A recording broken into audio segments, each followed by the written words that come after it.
Hello, നമസ്കാരം. പുതിയ വീഡിയോയിലേക്ക് എല്ലാവർക്കും സ്വാഗതം. നമ്മളിപ്പോൾ നിൽക്കുന്നത് നാഗർകോവിലിനടുത്തുള്ള തക്കലയിലാണ്. തക്കലയിലെ പത്മനാഭപുരം പാലസിലാണ്.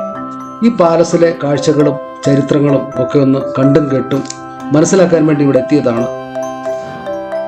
നമ്മളിവിടെ എത്തിച്ചേർന്നത് തിരുവനന്തപുരത്ത് തമ്പാനൂർ ബസ് സ്റ്റേഷനിൽ നിന്നാണ്.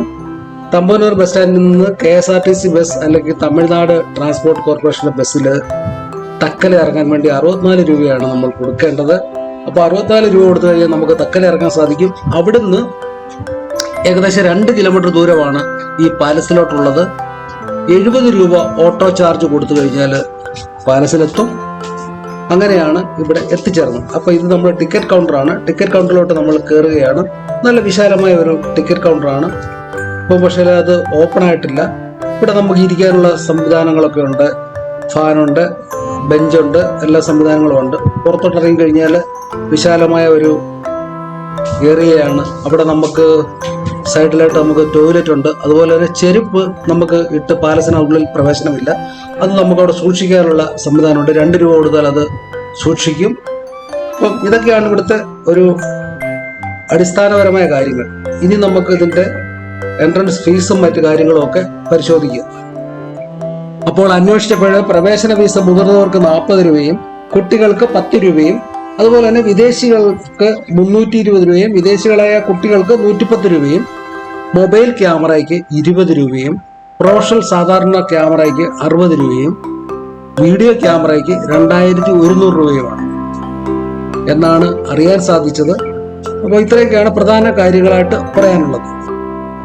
എല്ലാ ദിവസവും രാവിലെ 9 മണി മുതൽ ഉച്ചയ്ക്ക് 12:30 വരെയും ഉച്ച കഴിഞ്ഞ് 2 മണി തൊട്ട് 4:30 വരെയുമാണ് സന്ദർശന സമയം. അതുപോലെ തന്നെ തിങ്കളാഴ്ച ദിവസം അവധി ദിവസമായിരിക്കും. പിന്നെ നമ്മുടെ ഗവൺമെന്റ് പബ്ലിക് ഹോളിഡേയ്സ് എല്ലാം തന്നെ അവധി ദിവസമായിരിക്കും. ഇതൊക്കെയാണ് ഇവിടെ വരുന്നതിന് മുമ്പ് ശ്രദ്ധിക്കേണ്ട കാര്യങ്ങൾ.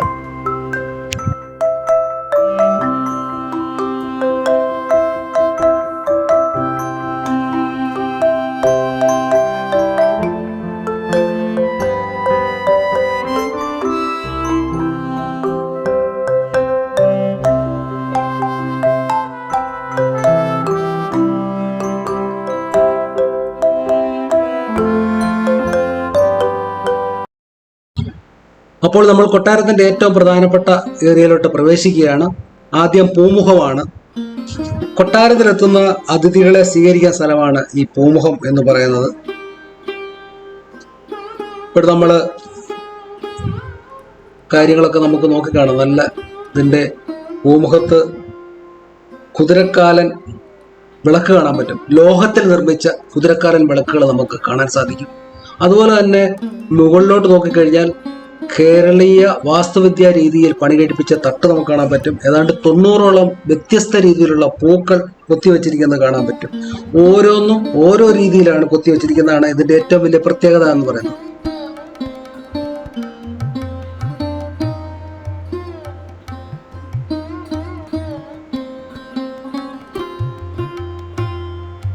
ഇവിടുന്ന് നമ്മൾ അങ്ങോട്ട് നടന്നു പോയി കഴിഞ്ഞാൽ നമ്മൾ സ്റ്റെപ്പ് കയറി മുകളിൽ എത്തണം. മന്ത്രശാലയിലോട്ടാണ് നമ്മൾ ഇതുവഴി അങ്ങോട്ട് കയറി പോകുന്നത്. ഇതുവഴി മുകളിലോട്ട് മന്ത്രശാലയിലോട്ട് അവിടെ കുറേ കാഴ്ചകളുണ്ട്. പക്ഷെ ഇവിടെ ഏറ്റവും വലിയൊരു പ്രത്യേകത എന്ന് പറയുമ്പോൾ ഇവിടെ എപ്പോഴും വൈദ്യുതി ഇല്ല. അന്നത്തെ രീതിയിൽ തന്നെ ലൈറ്റിംഗ് സംവിധാനങ്ങളൊന്നും തന്നെ ഇതിനകത്തില്ല. കറണ്ടില്ല. അപ്പോൾ നമ്മൾ മന്ത്രശാലയിൽ ഇപ്പോൾ എത്തിക്കഴിഞ്ഞു. അപ്പോൾ നമ്മൾ പൂമുഖത്തുനിന്ന് ഇവിടെ മന്ത്രശാലയിൽ എത്തിക്കഴിഞ്ഞിരിക്കുകയാണ്. തടിയിൽ തീർത്ത ഒരു ചെറിയ സ്റ്റെപ്പിൽ കൂടെ നമ്മളിവിടെ എത്തിയത്. അപ്പോൾ ഈ മുകളിലോട്ട് നോക്കിക്കഴിഞ്ഞാൽ നമ്മുടെ വാസ്തുവിദ്യാ രീതിയുടെ അത്ഭുതം നമുക്കിവിടെ കാണാൻ സാധിക്കും. വളരെ മനോഹരമായ രീതിയിലാണ് ഇവിടെ ഇത് പണി കഴിപ്പിച്ചിരിക്കുന്നതെന്ന് നമുക്ക് മനസ്സിലാക്കാൻ സാധിക്കും. അതുപോലെ തന്നെ ഇവിടെ ഉള്ള ഫർണിച്ചറുകളൊക്കെ പണ്ട് കാലത്തെ ചൈനീസ് രീതിയിലുള്ള കസേരയും അതുപോലെ ഫർണിച്ചറും ഒക്കെയാണ് ഇവിടെ ഉള്ളത്. ഈ കൊട്ടാരം നിർമ്മിക്കുന്ന കാലഘട്ടത്തിലെ കാലാവസ്ഥയ്ക്ക് അനുസരിച്ചാണ് ഈ കെട്ടിടങ്ങളൊക്കെ തന്നെ നിർമ്മിച്ചിട്ടുള്ളത്. ഇതിനുവേണ്ടി ഉപയോഗിച്ചത് മരം, ലാറ്റക്സ്, കത്തിച്ച ഇഷ്ടികകൾ, അതുപോലെ ഗ്രാനൈറ്റ്, നാരങ്ങ, ടൈലുകൾ, മൈക്ക, പോളിഷ് ചെയ്ത ഷെല്ലുകൾ എന്നിവയാണ് ഉപയോഗിച്ച പ്രധാന അസംസ്കൃത വസ്തുക്കൾ. അതുപോലെ തന്നെ ഇതിന്റെ ഫ്ലോറിംഗ് നമ്മൾ നോക്കിക്കഴിഞ്ഞാൽ കത്തിച്ച തെങ്ങിൻ തോട്, അതുപോലെ കുമ്മായം, മുട്ടയുടെ വെള്ള, വിവിധ ചെടികളുടെ സത്ത്, അതിൽ നിന്നുള്ള കരി, ഇതെല്ലാം സംയോജിപ്പിച്ച് തിളങ്ങുന്ന കറുത്ത തറ നിർമ്മിച്ചത് ഇപ്പോഴും വളരെ മനോഹരമായ രീതിയിൽ ആ തറ നിലനിൽക്കുന്നു എന്ന് നമുക്ക് മനസ്സിലാക്കാൻ സാധിക്കും.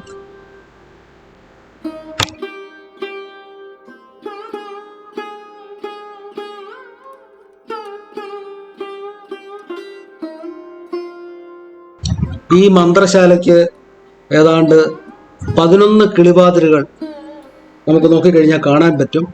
ഈ കിളിവാതിലുകളെല്ലാം തന്നെ ഇതിന്റെ ജനലുകളെല്ലാം കളർ ചില്ലുകൾ ഉപയോഗിച്ച് മോടി പിടിപ്പിച്ചിരിക്കുന്നത് കാണാൻ സാധിക്കും. അന്നത്തെ കാലത്തൊക്കെ ഇത് വളരെ മനോഹരമായിരുന്നു. ഇപ്പോഴും അത് നല്ല മനോഹരമായിട്ട് തന്നെ നമുക്ക് കാണാൻ സാധിക്കും. ഇനി നമ്മളിപ്പോൾ ഇവിടുന്ന് അങ്ങോട്ട് ഇറങ്ങുന്നത് വേറൊരു കെട്ടിടത്തിലോട്ടാണ്. അപ്പോൾ നമ്മൾ സ്റ്റെയറൊക്കെ ഇറങ്ങി താഴോട്ട് പോയി നമുക്ക് ആ താഴോട്ട് ചെന്നിട്ട് നോക്കാം ഇതെന്താണെന്ന്. ഇവിടെ നിന്നുള്ള കാഴ്ചകളൊക്കെ മനോഹരമാണ്. അപ്പോൾ നമ്മൾ പഴയൊരു വേറൊരു ബിൽഡിങ്ങിലോട്ടാണ് കയറുന്നത്. ഇവിടെ വളരെ ഒരു വലിയ ബോർഡൊക്കെ വെച്ചിട്ടുണ്ട്.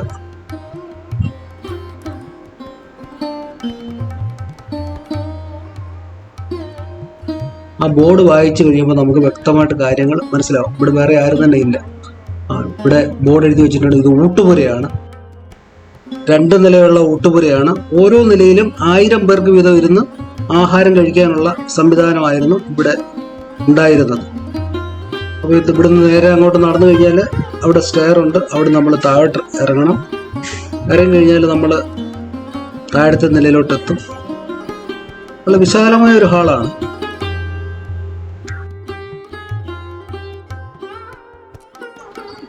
നമ്മൾ താഴത്തെ നിലയിലും കയറി ഇനി നമ്മൾ അടുത്ത ബിൽഡിങ്ങിലോട്ട് പോവാണ്. ഒരു ബിൽഡിങ് കഴിഞ്ഞ് അടുത്ത ബിൽഡിങ്ങിലോട്ടുള്ള സ്ഥലങ്ങളിലെല്ലാം തന്നെ നല്ല പുൽത്തകടി പോലെ വെച്ച് നല്ല ചെടികളൊക്കെ വെച്ച് പിടിപ്പിച്ചിട്ടുണ്ട്. അതൊക്കെ നോക്കാനൊക്കെ ഇവിടെ ആൾക്കാരൊക്കെ ഉണ്ട്. എന്തായാലും അടുത്ത ബിൽഡിങ്ങിലോട്ട് പോകാം. ഇതും പഴയ ഒരു ബിൽഡിങ് തന്നെയാണ്, എല്ലാം പഴയ ബിൽഡിംഗ് ആണ്. അപ്പോൾ നമ്മൾ അകത്തോട്ട് കയറി ഇത് ഇവിടുത്തെ രാജാക്കന്മാരുടെ ധ്യാന മണ്ഡപമാണെന്നാണ് പറഞ്ഞത്. അവർ ഒറ്റയ്ക്കിരുന്ന് പ്രാർത്ഥിക്കാൻ ഉപയോഗിച്ചിരുന്ന സ്ഥലമാണ് ഇവിടെ. എത്രയോ രാജാക്കന്മാരിരുന്ന് ധ്യാനിച്ച സ്ഥലമാണ്. നമുക്ക് ധ്യാനമണ്ഡപമൊക്കെ കണ്ടിന്യൂ അടുത്ത സ്ഥലത്തോട്ട് പോകാം.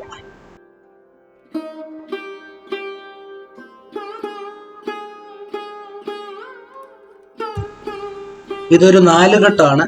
4 കെട്ട് രീതിയിലാണ് ഇത് പണി കഴിപ്പിച്ചിരിക്കുന്നത്. അന്നത്തെ കാലത്തെ വാസ്തുവിദ്യ നമുക്ക് ഇവിടെ നോക്കിക്കഴിഞ്ഞാൽ വളരെ രസകരമായിട്ട് തോന്നും. ഇതിലും സ്റ്റെയർ, ഇതിൻ്റെ മേൽവശത്ത് നമുക്ക് പോകാൻ സാധിക്കും. ഒരുപാട് റൂമുകളുണ്ട്. പക്ഷേ ഇപ്പം നമ്മൾ നല്ല ചൂടുള്ള സമയത്താണ് നമ്മളിവിടെ വരുന്നത്. ഇപ്പോഴേ ഈ വേനൽ കാലത്തെ നല്ല ചൂട് സമയത്താണ് നമ്മളിവിടെ എത്തിയത്. പക്ഷേ ഇതിനകത്ത് ഒരു ശകലം പോലും ചൂട് നമുക്ക് അനുഭവപ്പെടുന്നില്ല എന്നാണ് ഏറ്റവും വലിയൊരു പ്രത്യേകത. നല്ല ഇവിടെ നമുക്ക് പുറത്തെ കാഴ്ചകളൊക്കെ തന്നെ കാണാൻ സാധിക്കും. വളരെ മനോഹരമാണ് ഇവിടുത്തെ കാഴ്ചകളൊക്കെ തന്നെ.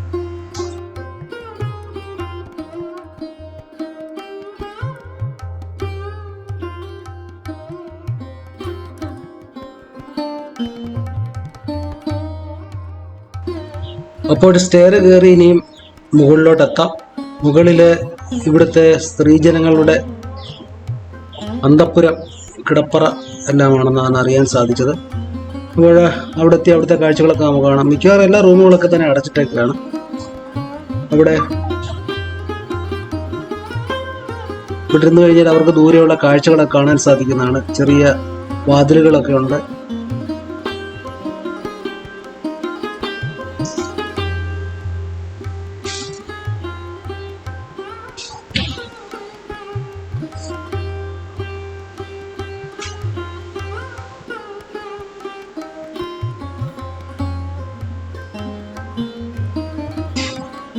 ഇവിടെ നോക്കി കഴിഞ്ഞാൽ ഇവിടെ ഇതിനകത്തെ ആട്ടുകെട്ടിലൊക്കെ കാണാൻ സാധിക്കും.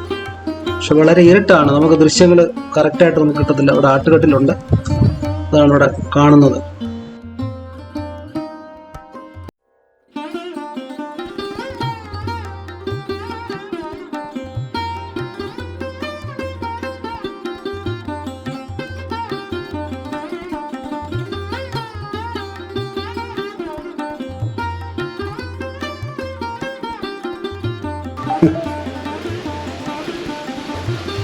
ഇതിനുള്ളിൽ പോയ മറ്റേ സ്ത്രീകളുടെ ഏരിയ അകത്ത് മേക്കപ്പ് റൂം, അമ്മ മഹാറാണിയുടെ റൂം, ഇത് രാജാവിന്റെ റൂമാണ്.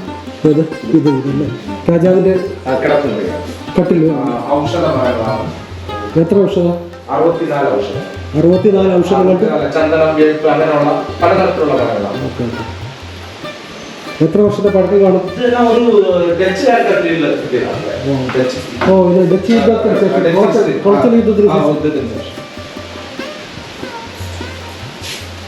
മുകളിലും പണികളുണ്ട്. ഇതെല്ലാം കൊത്തുപണികളാണ്, ചൈനീസിന്റെ. ഓ, ഇതല്ല അല്ലേ? ഇതെല്ലാം പഴയ നൂറ്റാണ്ടുകളിൽ പഴക്കമുള്ളതല്ലേ? അതെ.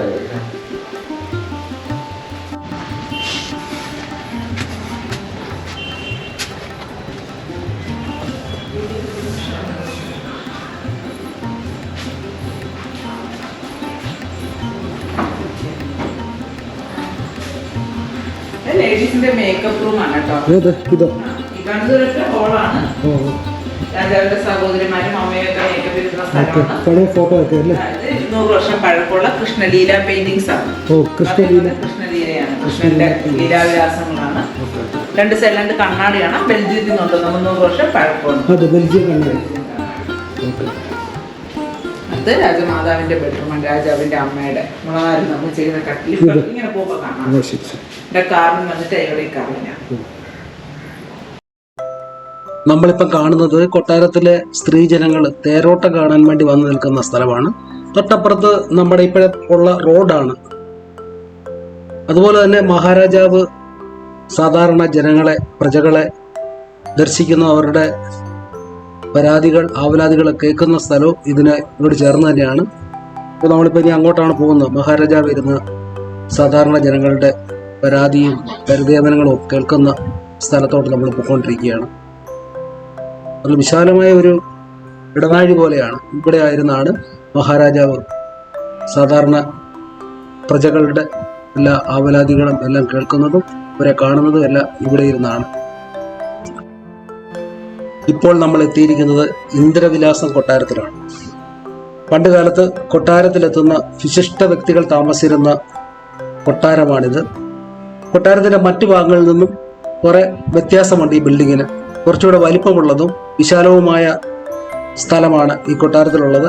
ധർമ്മരാജാവിൻ്റെ കാലത്താണ് ഈ കൊട്ടാരം പണി കഴിപ്പിച്ചതെന്ന് പറയപ്പെടുന്നു.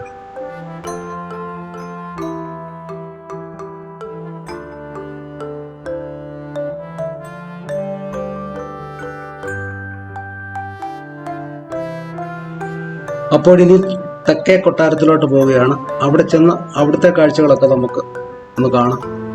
കുറച്ച് ദൂരം നടക്കാനുണ്ട്.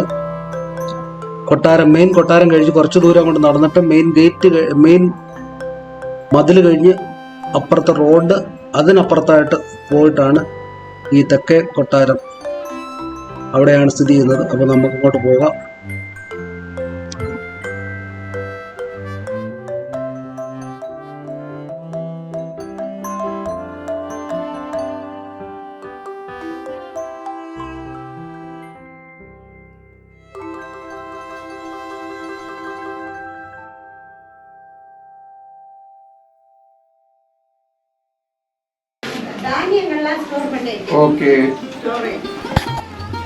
ഇത് രാജാക്കന്മാരുടെ കാലത്ത് ആയുർവേദ ട്രീറ്റ്മെന്റിന് വേണ്ടി ഉപയോഗിച്ചിരുന്ന കൊട്ടാരമാണ്.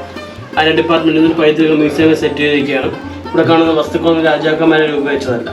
16ഉം 17ഉം നൂറ്റാണ്ടുകളിൽ വീടുകളിൽ ഉപയോഗിക്കുന്ന വസ്തുക്കൾ മ്യൂസിയം ആക്കിയപ്പോൾ പഴമ നിലനിൽക്കാൻ വേണ്ടി പരമ്പര കളത്തി വെച്ചതാണ്.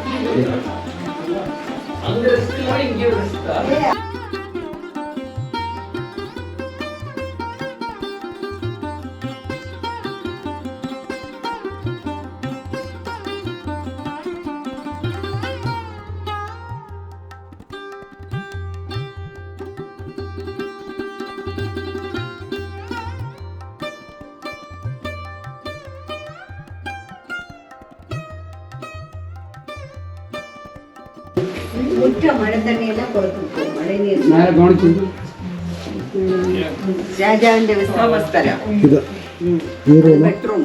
ഇതൊരു 12 കെട്ട് വീടാണ്. 3-4 കെട്ട്. അതുവഴി വരും സാർ. മൊത്തം തടിയാണ്, ചോരി എല്ലാം തടിയാണ്. ഇതും ആ കൊട്ടാരത്തിന് അത്ര തന്നെ പഴക്കമുണ്ട്. അത്രയും പഴക്കമുണ്ട്.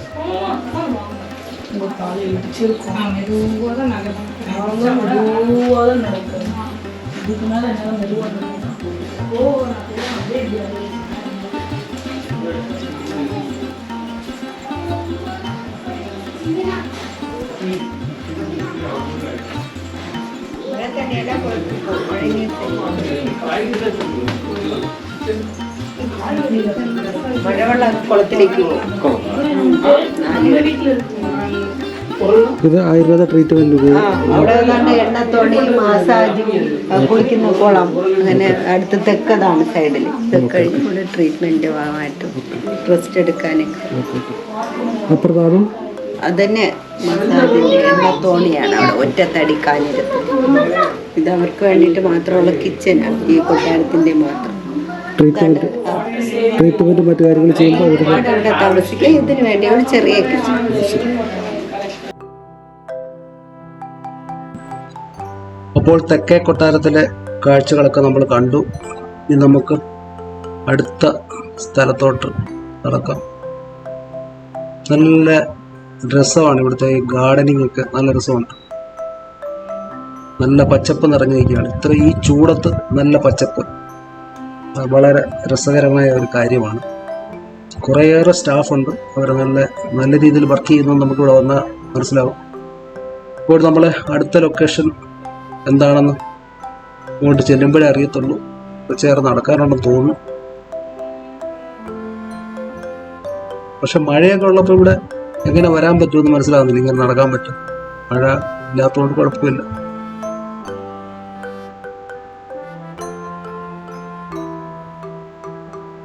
വളരെ നീറ്റ് ആൻഡ് ക്ലീൻ ആണ് എല്ലായിടും. ഒരു അഴുക്കോ ഒന്നുമില്ല.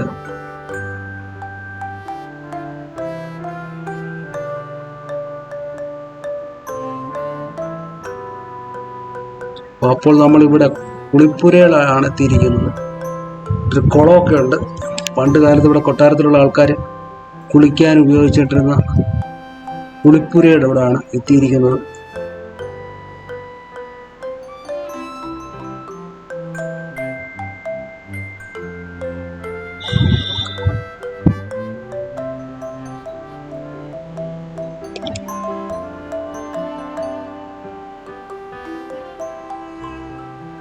ഇവിടെ ക്ലോസ് ചെയ്തിരിക്കുകയാണ്. നമ്മളെ അങ്ങോട്ട് ഇറക്കത്തില്ല. അവിടെ എല്ലാം നീല നിറമായിട്ട് വെള്ളം കിടക്കുന്നു. അതുകൊണ്ട് കുളിപ്പുര എന്ന് എഴുതി വെച്ചിട്ടുണ്ട് ഇവിടെ. അപ്പോൾ ഇനി നമ്മൾ അടുത്ത സ്ഥലത്തോട്ട് പോവുകയാണ്.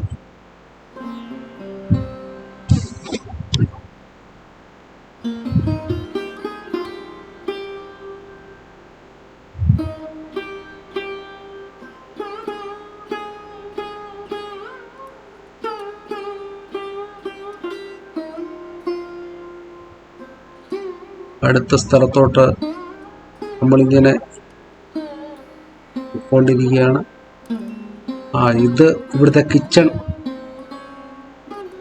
എക്യുപ്മെന്റ്സ്, കിച്ചണിലെ കാര്യങ്ങളൊക്കെയാണ് ഇവിടെ കാണുന്നത്. കിച്ചൺ റൂമാണ് ഈ കാണുന്നത്. ഇവിടെ ബോർഡ് ചെയ്ത് വെച്ചിരിക്കുന്ന ആട്ടുകല്ല്, പഴയ ആട്ടുകല്ലും അരകല്ലും ഒക്കെ അവിടെ ഇരിപ്പുണ്ട്.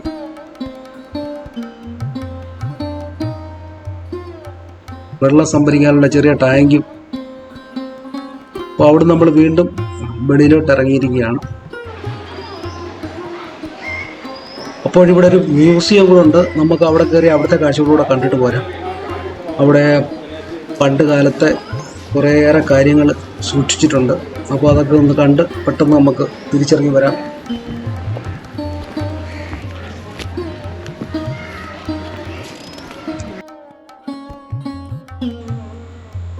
തിരുവിതാംകൂറിൻ്റെ പല പ്രദേശങ്ങളിലുള്ള കൊട്ടാരങ്ങളെ, അതുപോലെ തന്നെ തിരുവിതാംകൂർ മഹാരാജാക്കന്മാർ പുറപ്പെടുവിച്ച കൽപ്പനകളെ, കോയിന്, ഓരോ കാലഘട്ടത്തിൽ ഇറക്കിയ കോയിനുകൾ, ഇതെല്ലാം ഇവിടെ കൊടുത്തിട്ടുണ്ട്. നമുക്ക് ഓരോന്നോരോന്നോരോ നമുക്ക് വീഡിയോയിൽ ഉൾക്കൊള്ളിക്കാൻ സാധിക്കുന്നില്ല. ഒന്നാമത് ഇപ്പം തന്നെ നമുക്ക് വീഡിയോ ഭയങ്കര ലെങ്തായിപ്പോയി. അപ്പോൾ നമ്മൾ വീഡിയോ ഇവിടെ നിർത്തുകയാണ്. നേരിട്ട് വന്ന് ഇവിടുത്തെ കാഴ്ചകൾ കാണുന്നതാണ് നല്ലത്. ചരിത്രം പഠിക്കുന്ന കുട്ടികൾക്കും ചരിത്രം ഇഷ്ടപ്പെടുന്ന ആൾക്കാർക്കും തീർച്ചയായിട്ടും വന്ന് കാണാൻ പറ്റിയൊരു സ്ഥലമാണ് പത്മനാഭപുരം കൊട്ടാരം. അപ്പം തീർച്ചയായിട്ടും എല്ലാവരും വരിക, ഇവിടെ എത്തി ഇവിടുത്തെ കാഴ്ചകൾ കാണുക. അപ്പോൾ വീണ്ടും അടുത്ത വീഡിയോയുമായി കാണുന്നിടം വരെ ബൈ ബൈ.